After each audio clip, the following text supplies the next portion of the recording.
Well, good evening. Come on in, join us for Let's Talk.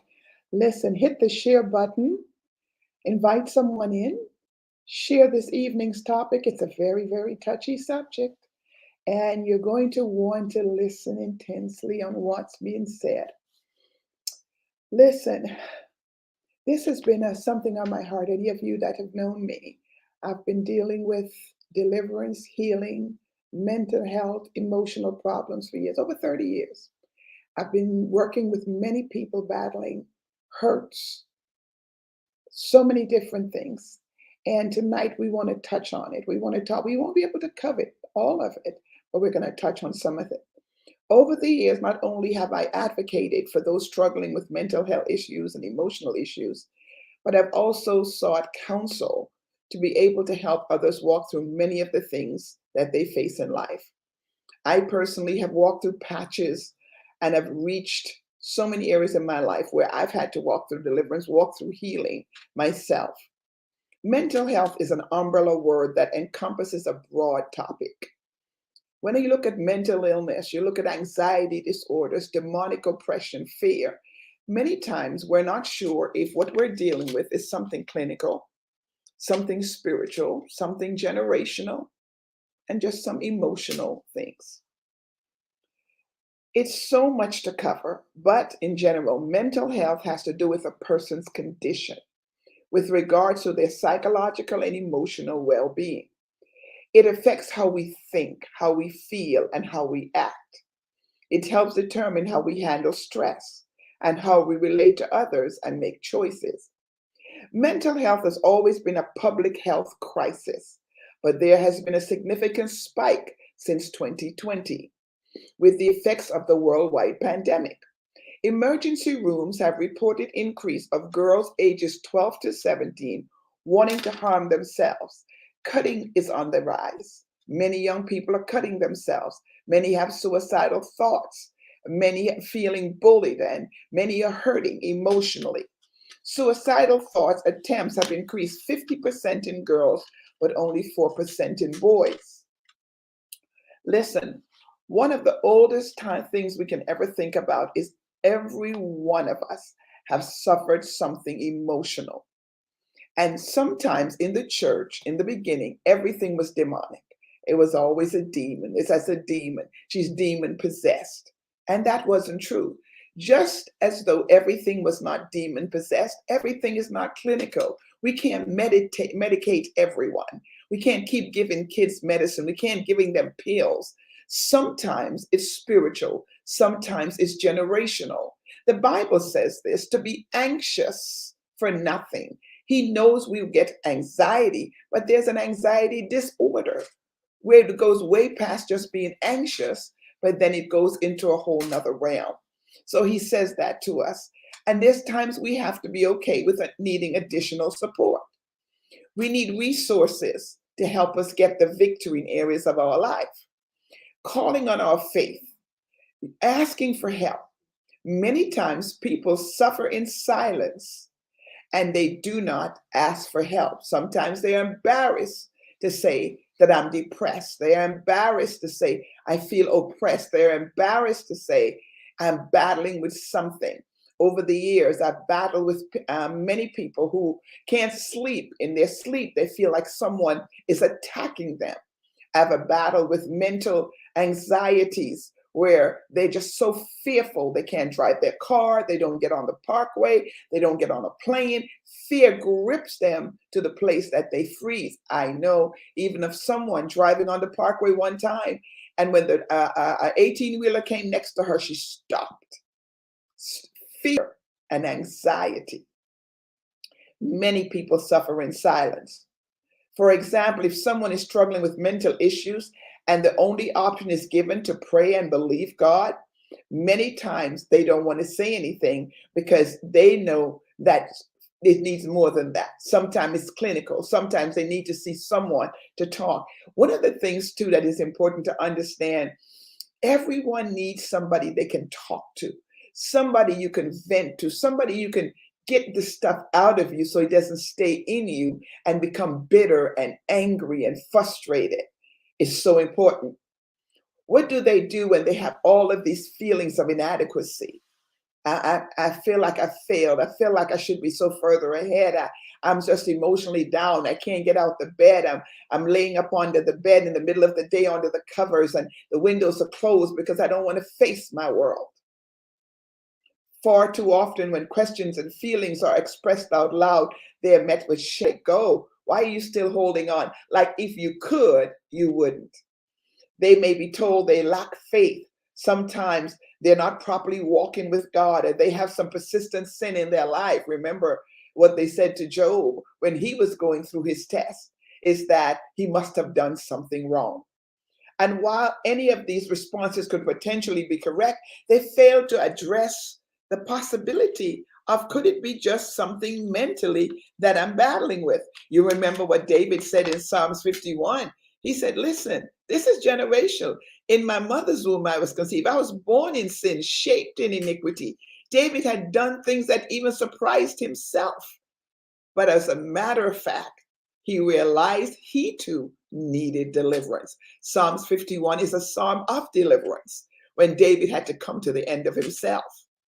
1 of 3 women worldwide experience physical or sexual abuse, mostly by intimate partner. Since the outbreak of COVID, there has been 75% increase in online searches for domestic violence and 41% increase in violence towards women and only 14% in violence towards men since the pandemic. The World Health Organization reported in 2020 that the worldwide, just a little more than 2% of the health budget of the government is now being spent on mental health. The problem is not just the United States, but a global pandemic when it's coming to emotional disorder. We have to recognize, and the church has to be able to work with the faith aspect, the spiritual aspect of it, but we should be open to work in also the clinical aspect. Is something imbalanced in the body? Do they need someone to talk to?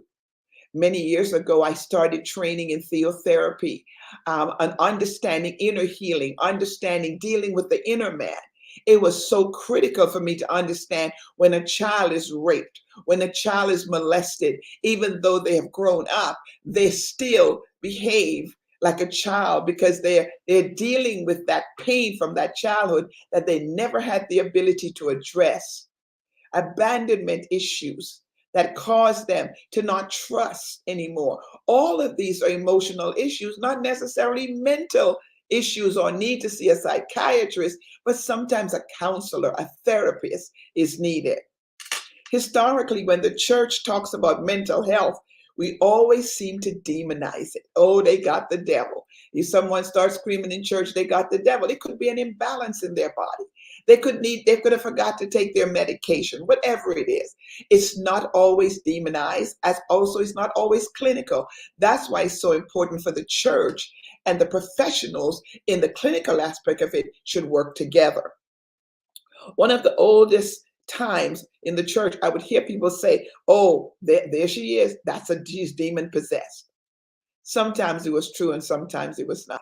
Sometimes that person just needed a therapist. They just needed someone to talk to. They had come to the end of a place where they had carried things over and over for years, never being able, because we were told, keep it in the house. Don't tell nobody our business. Don't share what you're going through. We just heard on the news a few days ago, a lady who's a Christian singer was killed by her husband. Had been in an abusive relationship for years. Her family knew, but nobody could ever get her to leave. What wound up happening? She died prematurely. You see, so many times people don't have anyone to talk to. They're afraid to talk to anyone because we're not always good at seeing someone's hurts and disappointment. We always want to see strength. We like to see strength. We want you to be strong. That's why we say, get over it, man. Deal with it and stop talking about it. But I've learned to share and let it go to the right people so it doesn't hurt me on the inside. Calling on your faith and holding fast to it is important.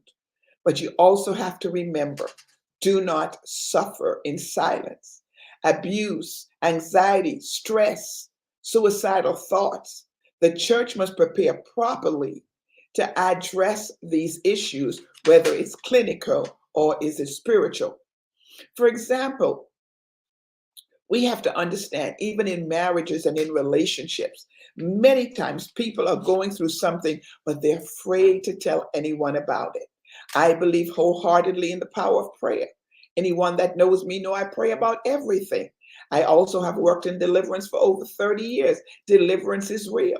You can't heal a demon. You cannot heal a demon. A demon has to be cast out.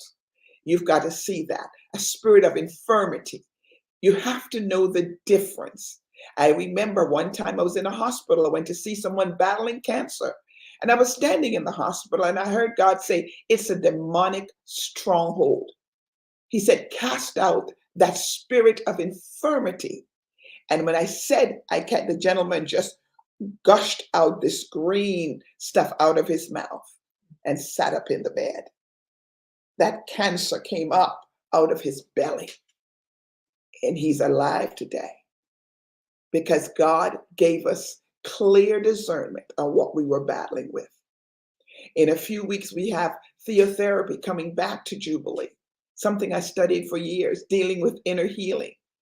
And so we're going to come back and begin to address those issues after the pandemic. In the first of the year, the Lord said to me, you need to bring theotherapy back to the church. There's going to be a lot of need for it in the days to come.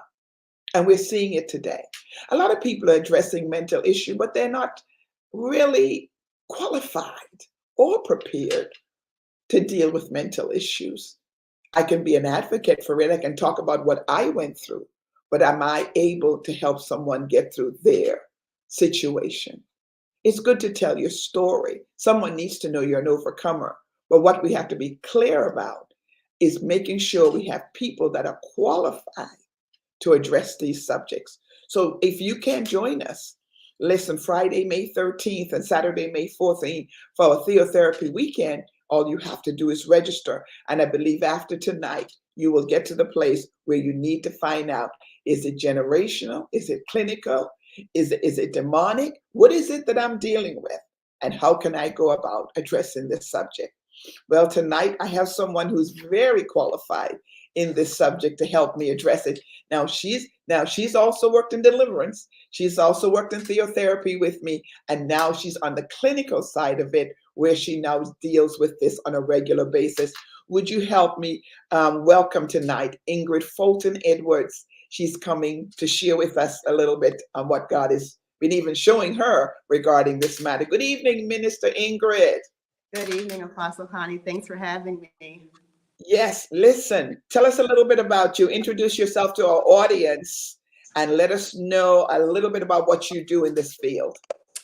So my name is Ingrid Fulton Edwards. I am a proud mom, wife, daughter, sister of five other siblings, and I'm a member of Jubilee, proud member of Jubilee since the beginning. I'm excited about this topic today. A lot of what I do, I spent many years, over 20 plus years, working in the field of children and youth, working with children, youth, their families, and also young adults around issues of mental health, mental wellness, just self-acceptance, belief, confidence, things like that. Not really delving too much on the clinical side, but just being a presence for young people. Currently, I still operate a private practice that I keep for young people because that's truly a passion work, it's truly a heart work. So I have a passion for kids, young adults, parents, families, anybody who touches the life of a child. I believe that that's a burden that that God has given to me that I can't do away with. So I keep my private practice for that reason. Currently, I work for a large health organization here in the tri-state area, and I supervise an amazing team of about 13 adult therapists who provide mental health services, behavioral health services to adults, again, throughout the tri-state area. So that's what I do. And my secular job, I also believe, is part of what God has called me to do, to be able to bring healing, to bring deliverance. I see part of my job as a Christian in this field, whether I'm doing Christian counseling or secular counseling, I see part of my role in ministry to lead people to the truth. That means to lead people to Christ, and God does the rest. And so part of my job is whatever skills are required clinically, and it's exactly what you said. You said a whole lot of truth in the beginning, and it's exactly what you said. Sometimes it's clinical, sometimes it's just being that ear for somebody to dump because they can't share with family, can't share with friends. If you've never experienced anxiety, you don't know what an anxiety attack is like. If you've never experienced depression, you don't know what it feels like to literally not be able to get out of bed. If you've never been in a situation of domestic violence, it's easy to say leave. But what we don't understand is in a situation of domestic violence, that time that that woman decides to leave is the most dangerous time throughout the whole relationship, no matter what would have happened before. So oftentimes it is that piece of just do it, just do it, just be strong. And so many times, not just women in general, not only women in general, but women of color in particular, we're told to be strong. You can handle it, you can do it. And we don't necessarily give voice to what's really going on the inside. So that's a little bit, I guess, about me, what I do and why I do what I do and why I believe in it. Ingrid, I just need you to speak up a little bit. We're having a hard time hearing you. So just need you to Okay. kind of speak up just a little bit. Give me a better definition on mental health. Help me understand exactly what when you say, because, I'm going to come from the deliverance aspect, and that's my strength. I need you to help me understand what it is about mental health and help me understand it a little better when you talk about mental health. So when we talk about mental health, again, it's a lot of what you talked about in the beginning. It's a state of being, psychologically as well as emotional well-being. Things that help support our mental health are things like proper sleep, proper diet, proper exercise, being surrounded by positive people, positive influences, self-care. When we talk about mental illness, we're talking about a system or a group of illnesses that create a disorder in a person's thinking, and they have an impact on the way that that individual goes about their daily life. So I could have just had a bad day today, or I could have been a little bit anxious about being on this show versus having an anxiety disorder or having a panic attack, which is a cluster of symptoms that is defined by the DSM, is what is called the Diagnostic Statistical Manual. And there are several versions of that. But when we're talking about disorders, we're talking about those things like anxiety disorders, social phobias, social anxiety. Depression is the absence of pleasure, not having energy, not being motivated. When we talk about those kinds of disorders, we're talking about a system or a cluster of criteria that exist by which you are, quote unquote, diagnosed with a disorder. So mental health in general is a broad umbrella term to talk about a person's psychological and emotional well-being. When we talk about mental illness, we're talking about a group of disorders that are characterized according to certain criteria diagnostically when a person may be diagnosed with things such as depression, anxiety, different psychotic disorders such as schizophrenia, or eating disorders, other things like that. And so it's really, and so many times because it has a stigma to it, many times people don't want to talk about it. They don't want to get help for it because then I'm going to have a label. I'm going to be labeled crazy. I'm going to be labeled I'm off. So many times we don't talk about it. But my concern is when they talk about mental health, Minister Ingrid, is so many times someone has done something in life and they're going through something.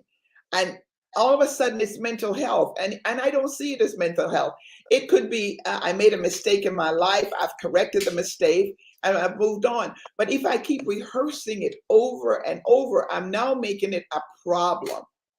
Is that really mental health, or is that just me needing to sit down with a therapist and continue my healing, Yeah, yeah, absolutely. I would say, as you described it, it's absolutely mental health in general, where you need to sit down with somebody and accept the truth of the mistake that you made. It was a bad decision. It was one or the other thing. And sometimes that's just life. Life just happens. And when we hit rough places, it doesn't mean we have a mental illness. It means that we hit a rough place.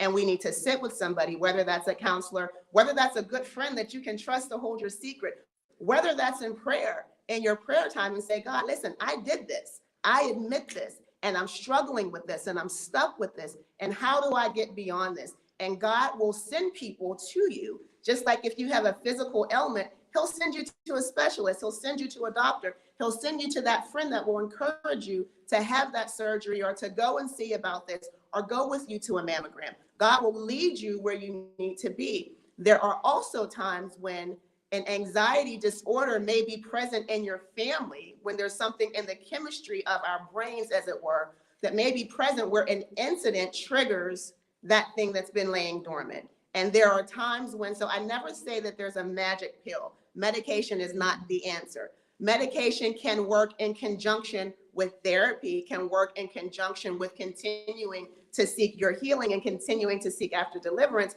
But medication is not it's not a one-stop. God is the only one-stop shop, in my Yeah. opinion. Yeah. But medication can be helpful. I've seen people struggle unnecessarily when a medication could be helpful. And again, it's because of it's because of the stigma that we attach to mental illness that people don't get necessarily the treatment that they need. But if I have a headache, nobody stigmatizes me for getting a Motrin. If I have diabetes, nobody stigmatizes me for getting the proper getting the proper treatment that I need, along with making the lifestyle changes. So we need to be as cautious and as concerned about our mental health as we are with our physical health. Right. What do you say with someone who feels like they have a stigma? I don't want to talk to anybody because I'll be stigmatized. If I say in the church that I can't get out the bed, or there's days I just pull the cover. How would you help someone that feels like I just can't talk about it? So the first thing I think to do, first thing, if a person comes to me with that, the first thing I honestly begin to do is begin to pray. And I ask God to show me what I'm dealing with, to help me understand what I'm dealing with. So if I'm in my work setting and I'm in an office place, I pray, I ask God to help me. And I literally just sit with that person and understand. A lot of times, because of the stigma, we're afraid to even voice that maybe I need help. Or some people will say, I don't really know why I'm here. I don't want medication. I don't need this. I don't need that. Okay, well, let's just talk about why what brought you in today, and giving people permission to connect to their feelings, right? And not being so stigmatizing about the way that we feel. The feeling is the feeling. It's not the fact, but it's the feeling of where you are in that moment. And when we tell people that it's not okay to feel, essentially we're telling people it's not okay to be who you are. And Yeah. today, right now, maybe I feel down. I won't feel down forever. Ever. And that's the problem that we have. Sometimes we mistake, our feelings for facts. And they're two different things.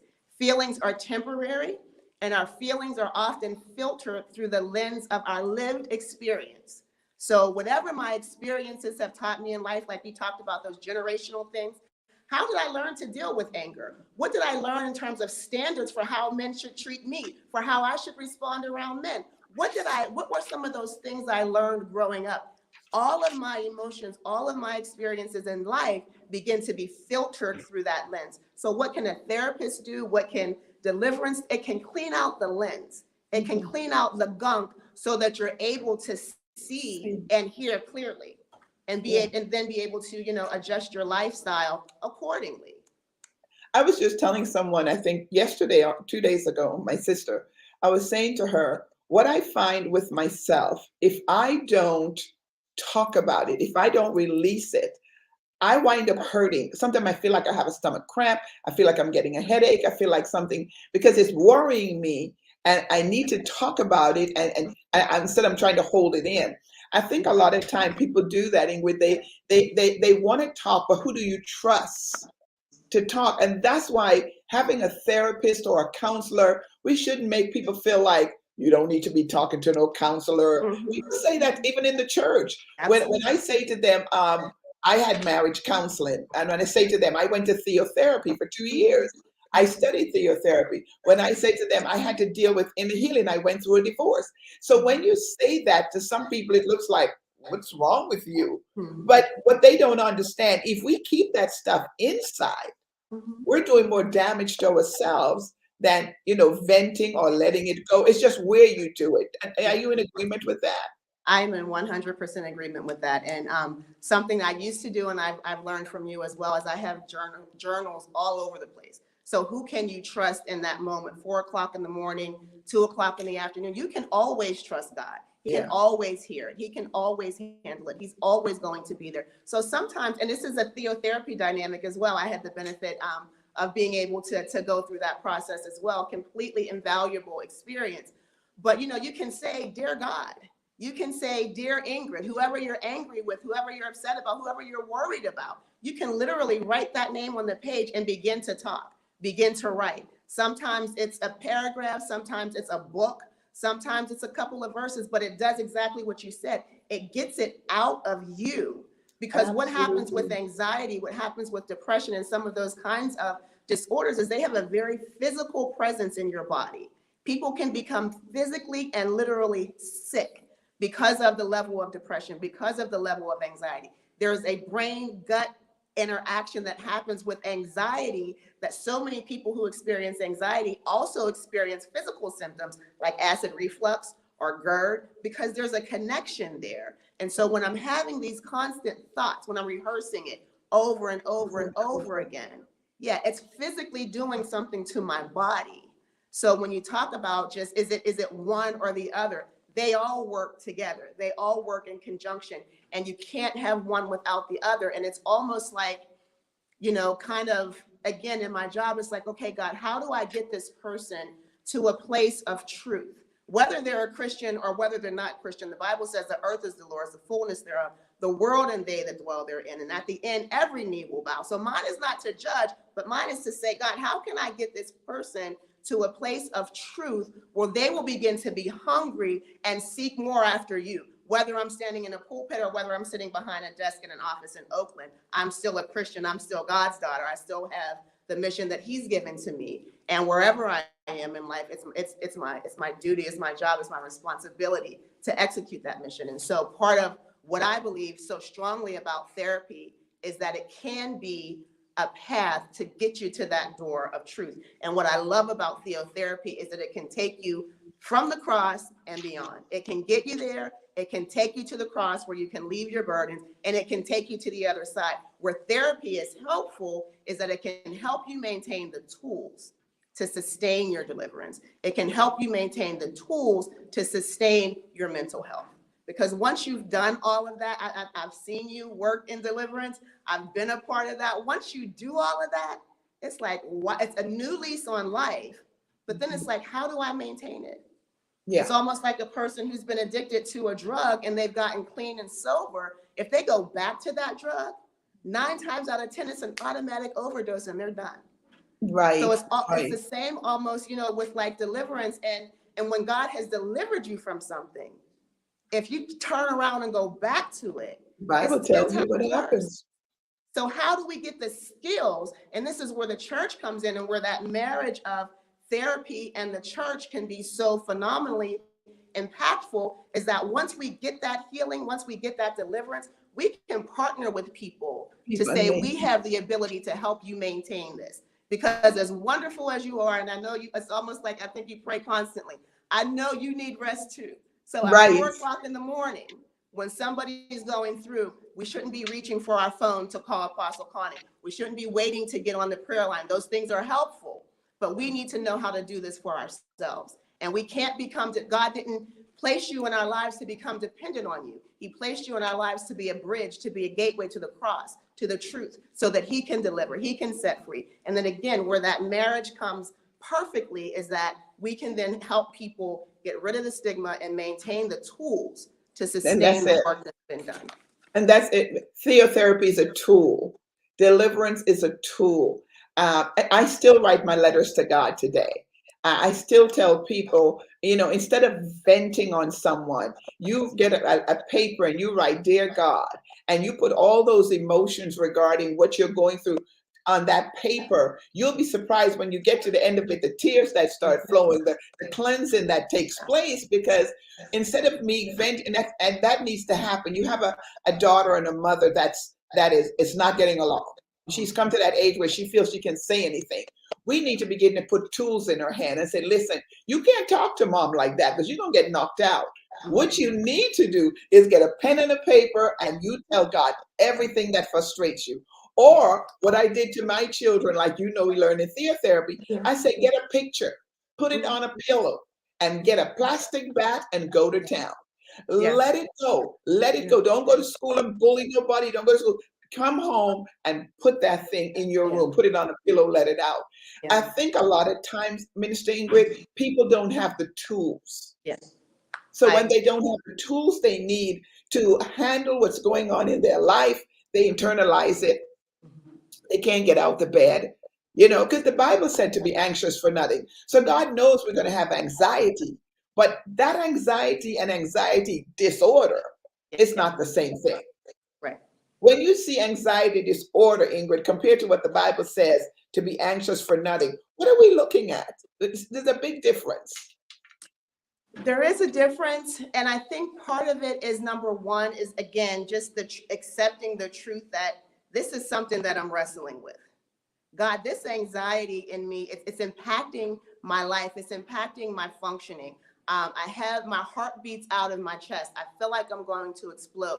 Wow. God, this is not of you. You are not the author of confusion. The Bible says you didn't give me the spirit of fear, but power, love, and a sound mind. So part of that sound mind is having the ability to implement and exercise and utilize the tools, right? And so a lot of times what we do is we tell people, again, not to feel. Like you just said, God knows that we experience anxiety. He knows that we experience depression and oppression. He gives us tools to deal with it, right? So he says, I give you for the spirit of,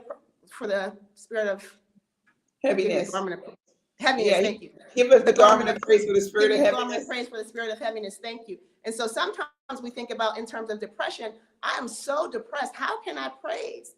But there are different types of praise. It's not just jumping up and down and singing and shouting. There are different types of praise. So what is God saying to you right now? Maybe he's saying where you are, just rock from side to side. That's what the Holy Spirit is given to us for. He can interpret those utterances. So we need to just kind of break free of the mindset that says it's either or, it's all or nothing. And we can't be afraid of our feelings. It's about finding that safe container and people who are able to handle those feelings and who are able to hear it, handle it, and point us back into the direction that we need to be in. And so I think, like, again, when we talk about just the anxiety, it's about being real. And we need to understand that God can handle our realness. He sure can. And it's almost like, it's, as much as we're afraid to share with people, we're also afraid to share with God. Because maybe we think that he'll think we're not a good Christian. Maybe he'll think that our faith is not strong. But God knows exactly who you are. He says the hairs on your head are numbered. He knows exactly who you are. He knows your strengths. He knows your weaknesses. He knows those things you struggle with, and he still loves us. He still chooses us. He's still making intercession for us. So God he's really God. He's really that powerful, and he really can handle it. And I think the more we give people permission to feel, and again, help people understand what to do with those feelings. It's not the feelings that are wrong. It's how we act on those feelings. It's what we do with those feelings that cause the issues and that cause the problems in our lives. Because we're good at saying get over it. Get over it. Like, if I could, I wouldn't. When you're trying to explain to someone, right now, I just need a minute. I'm a little bit emotional. It doesn't mean I'm not going to get out the bed. It just means right now, if I don't talk about this, if I don't address this, I may go off on you. So let me just step aside. And I love to say that, Ingrid, I do. I like to say, it's not that I don't want to talk right now, but let me process it. And then when I talk about it, I'm talking about it from strength and not from weakness. Yeah. Many times we want, okay, come on, tell me what's going on. Tell me what's going on. Yeah. You don't understand. If I tell you this ain't coming out right now, I need to process my pain because I have the tools to process it. Give me a minute and then I'm able to come back. Many people don't have the tools to process it. And what we saw happen during the global pandemic is isolation. And I'm right now writing a teaching on that, what happened. Something the Lord showed me. During the pandemic, we either transformed, we were transformation in the pandemic during the isolation, or there was deterioration. Some people did not know what to do with it. They did not know how to handle it. It's showing right now in the stats, teenagers 12 to 17 years old are cutting themselves, having suicidal thoughts and tendencies. I just don't know what to do after the pandemic. They've seen it. We just looked at the stats today to see how many of our teenagers are actually struggling with the last 2 years. What have you seen in your office?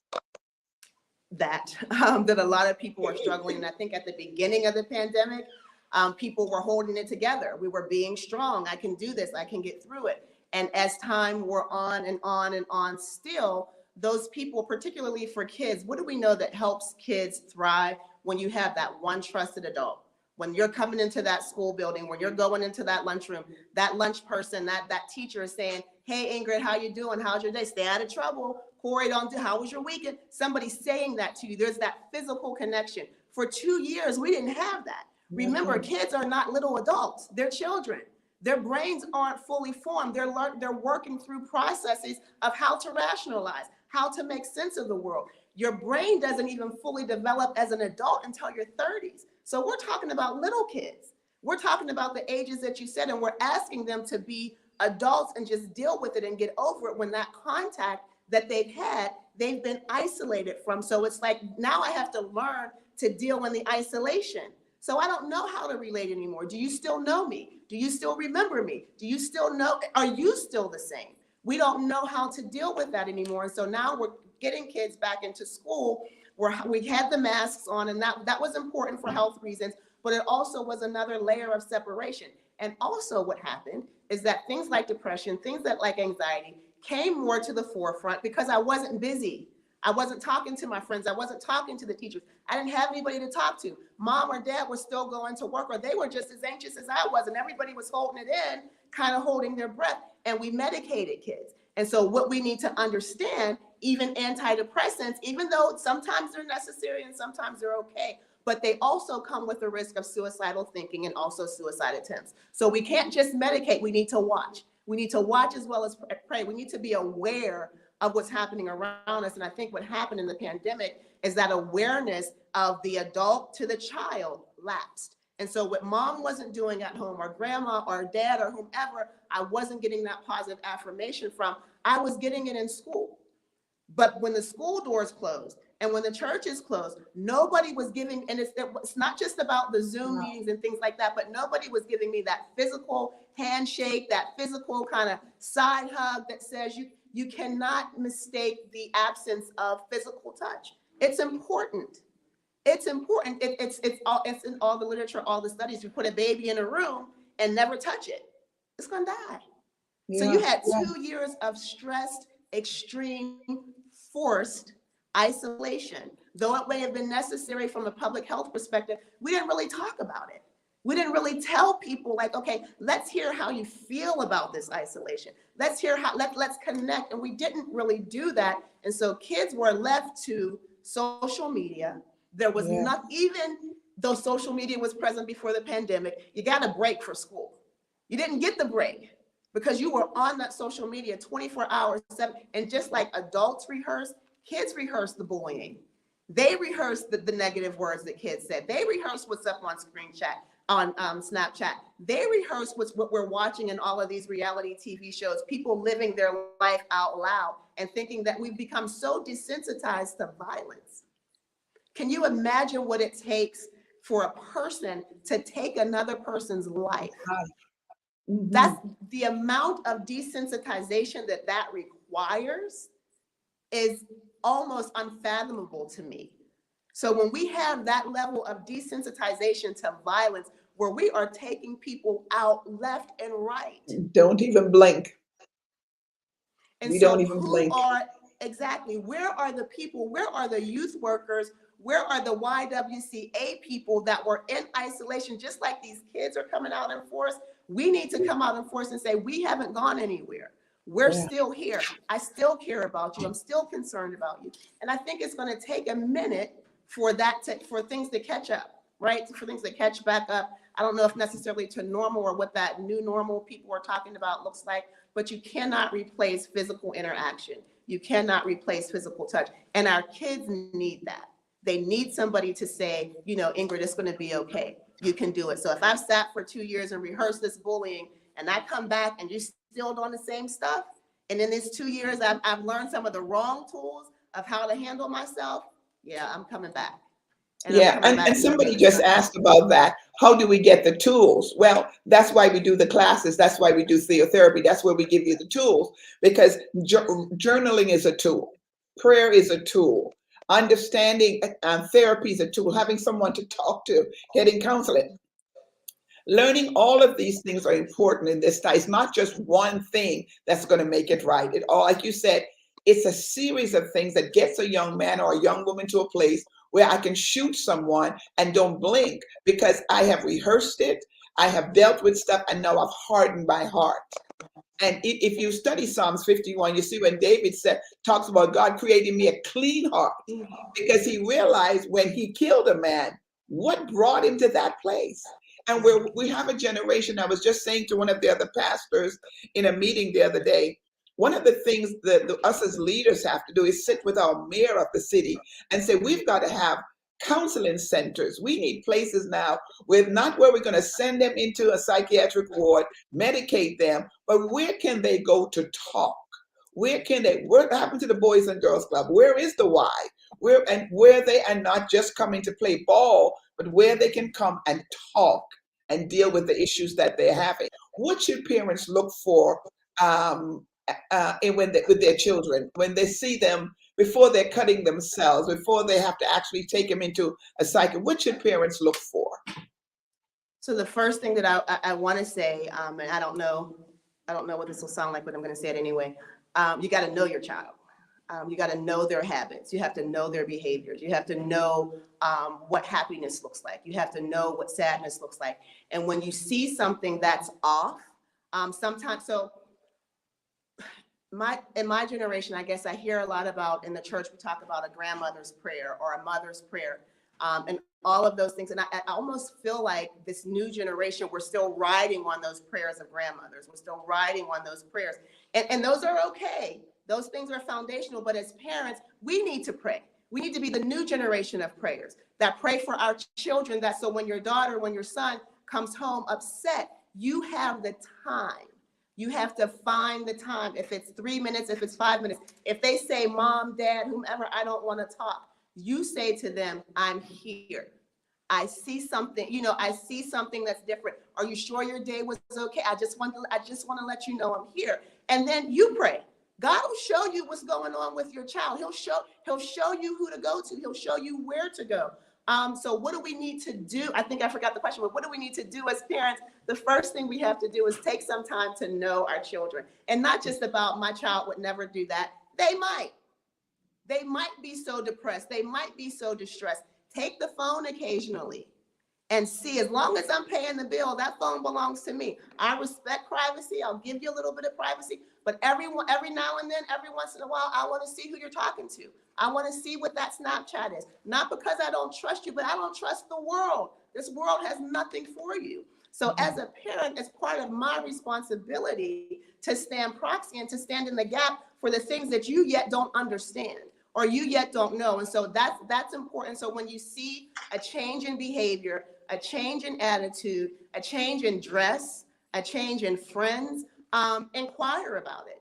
It puts the devil on notice, number one, that I'm involved in the life of my child. And it lets that child know, number two, that I care. And I'm not just out here working. I'm not just out here doing this. I'm not just out here doing that.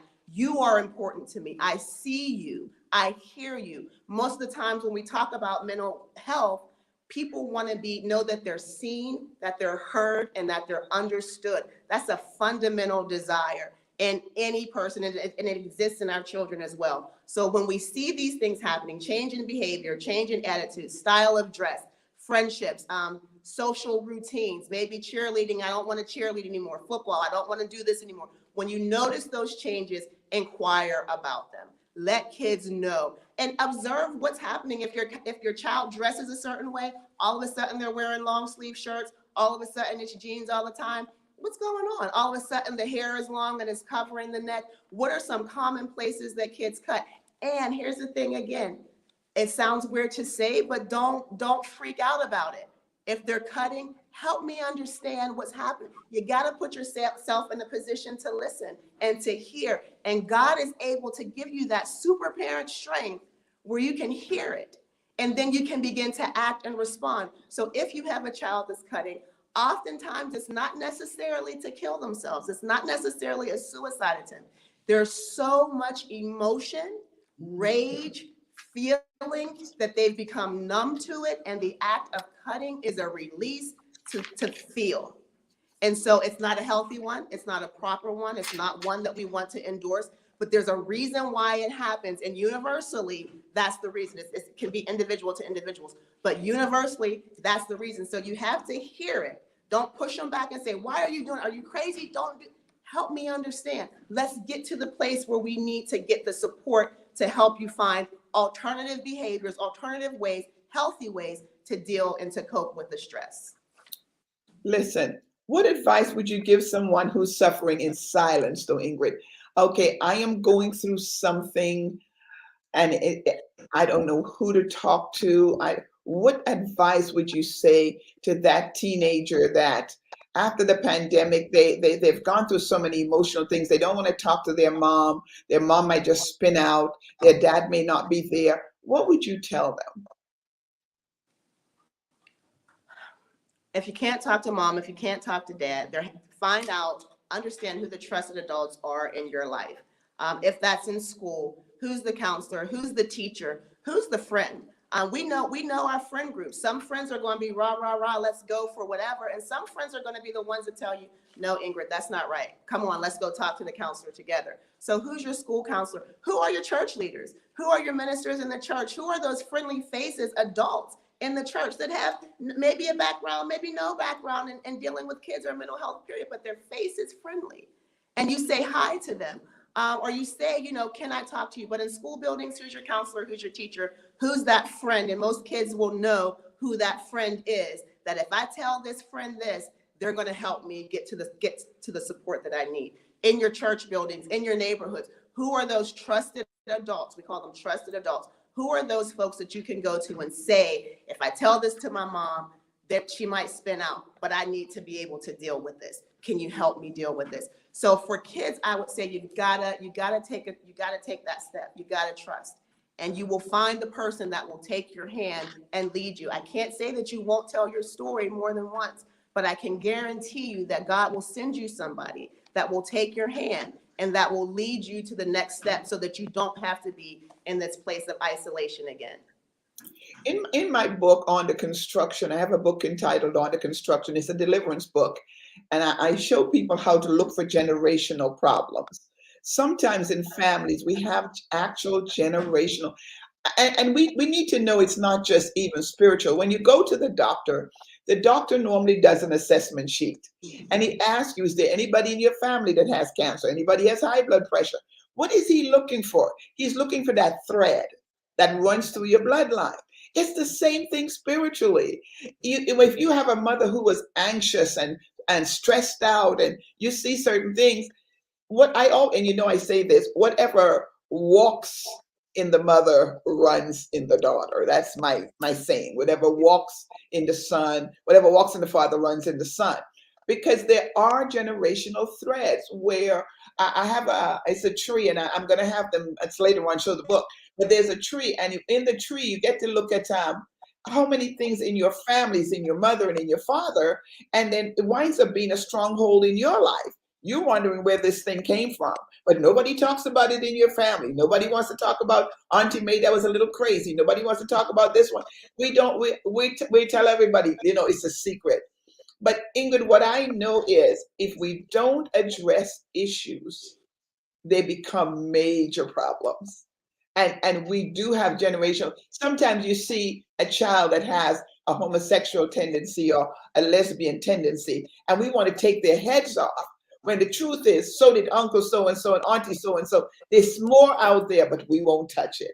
So the child is not even aware, and you don't even know how to pray, because the Bible says that we can break these curses. We can break these demonic strongholds. The Bible says some things don't go out without prayer and fasting. Have you ever fasted and prayed regarding this particular issue?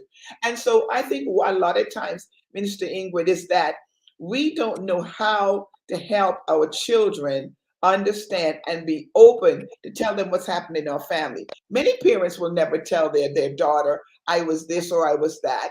And it was God that changed me. It was deliverance that got me to this place. I used to go through what you were going through, but sometimes we don't want anybody to think we did anything wrong. When the truth is, they really need to hear the truth about life and what runs in the family. One thing I want to ask you, if someone needs help, where can they turn? Is there any recommended um, clinical places, any counseling therapy places that you recommend? We're hosting a theotherapy weekend Friday and Saturday. Bring your daughter, bring your son, come out. We're going to show you how to get the tools you need to see and address things. But clinically, to talk to a counselor, to talk to a therapist, is there any places you recommend? So oftentimes, if you have health insurance, you can simply kind of call the back of your health insurance card and tell them that you're looking for a therapist. They will connect you with somebody in your area or give you a list of names of somebody in your area who accepts your insurance. Most counties, and I'm sure states, have a county mental health crisis team. I know for Allegheny County, it's called Resolve Crisis. You can call Resolve Crisis 24 hours, 7 days a week. People have varying experiences with crisis centers, but they're there. They're able to support. They're able to help you. They're able to give you an assessment, kind of talk through whatever might be going on. If there is an emergent crisis in your home, they can even come to your home. So again, in Allegheny County, I know that crisis service is called Resolve. I'm not sure in other counties, but every county has, by mandate, has an emergency crisis service. So you can always call that emergency crisis service number. You can always call the back of your insurance card and look for therapists or psychiatrists in your area. Also, there are a lot of online platforms. There's a platform that's called Psychology Today, which is kind of, you can get online and search that yourself and see a multitude of therapists, psychiatrists who specialize in whatever you feel your issue may be or you may want to address. There are, again, tons of platforms, and I guess fortunately, because of the pandemic, a lot of mental health centers, people, places are springing forth, and you have to find the one that's the good fit for you. And you may work with a therapist, you may work with a counselor that simply is not a good fit. That doesn't mean that you're not a good fit for therapy. That means that that relationship or that bond or those personalities, if you will, just didn't mesh. It doesn't mean give up. It means try again. So those are some of the easiest thing is the back of your insurance card if you're not aware in your area. The other place for an emergency or a crisis is look up your local county crisis center. And again, in Allegheny County, it's called Crisis Resolve. Ingrid, how can the church, with the spiritual aspect, the generational things, um, the spiritual things, how can we mesh that together with the clinical? So, okay, so let me explain what I'm saying. Somebody comes to the church and we see some demonic behavior. They've gone through deliverance and they've gone through healing, but they still need to follow through with therapy and counseling. How can we mesh that? Do you see any way that we can pull that together? So part of it is having counselors and therapists as part of your ministry team, as part of your deliverance team. So if this is a person who is a part of your congregation, just like they're introduced to, ushers or to other folks who work the altar, they need to be introduced to who the counseling team is in your ministry. So if there's something that you've witnessed or you've observed or you're sensing that Sunday, and for example, if I go up and say hi, right, to them and just kind of engage or interact with that person in that way, they're not going to be put off or why are you talking to me? And they already know who I am. They already know who those counselors are in your ministry. So if they come up and just say, hey, and as counselors, hopefully we know how to engage people the right way, right, and not Right. turn somebody off or turn somebody away. Then that I think that's a start. I think being able to have things like theotherapy, giving people permission to understand this thing called mental health goes a long way to breaking the stigma. So I guess some practical things I would say is to include, and I'm sure I'm kind of getting myself in trouble here, but to include counselors as part of your ministry team, as part of your ministry staff, your altar Absolutely. staff, when they're working, introducing new folks to who the counseling center is or who those counseling folks are in your ministry, again, so that if they see me, for example, or if I see them and we know that there's that connection. So 9 times out of 10, when people are really in need, they will reach out. So it's Yeah. helpful to know who to reach out to, and maintaining things like theotherapy, or maintaining kind of quarterly or monthly, even kind of mental health check-ins, like how are things going? Like we always do the self-help, we always do the breakfast, things like that. And so just including mental health and recognizing mental health as a part of those things. And again, sometimes it's just seeing people in places and spaces that give folks permission to say, I'm safe, I'm okay. When I'm ready, if I'm ready, I know that these people are here. Yeah. Ingrid, before we go, I know we're getting ready to go, but one of the things I want to address is that when a young lady is abused or a young man is abused as a child, and they want to talk about it, but for some reason they don't trust anyone to talk about it, and they're seeing different behaviors acted out and things like that. I just remember just about maybe 2 weeks ago, a young lady said to me, she said, my uncle keeps hitting me, patting me on my butt, and I don't like it. How do I tell him stop? Or how do I tell my mom? Or how do I tell somebody that, just to tell him stop? What can we suggest to these adults about, making sure we have proper balance, understanding you cannot touch your kid. You just don't. And if somebody says don't do it, how do we get them to see that's a boundary? They're saying don't cross that. How can we help those kids? So I'm not sure which hat to put on. So first, safety is Yes. paramount, right? So safety is number one. No means no. Child abuse is real. As I am a mandated reporter, how that necessarily works in the church are those are the kind of threads that need to be worked out. What I could see myself in that situation kind of doing is talking to the kid with the parent, with some guidance from, and I'm just going to make this specifically to Jubilee, with some guidance from you, because there may be, or your designee, there may be things that you know about that family that I don't know. And so just taking this instant on face value might do more damage than good, if that makes sense. Okay. So gathering the information, gathering the facts, never sacrificing safety. If that child tells me that they're not okay to go home, Pastor, honestly, you might put me out the church and, or whatever, because I have a duty to protect that child. Mm-hmm. And if that means that a child line has to be filed, then a child line has to be filed. But teaching kids to speak up, again, she, like you said in that example, this young lady is saying that I don't want him to do this. I've told him to stop. Then we become that trusted adult that they're telling that story to. And it's our job to help them walk through that. So how we help them walk through that, again, assessing for safety. If it's not safe for her in the home, it's not safe for her in the home.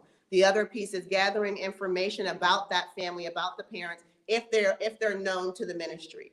And then not being afraid to talk to the parent and say this with the child. This is after you've assessed for safety. This is what's happening. This is what, how are we going to approach this? How are we going to deal with it? But staying with that child and affirming for them, you did the right thing. This is not okay. This is not normal. People don't deserve to be treated like this. You don't have to take this.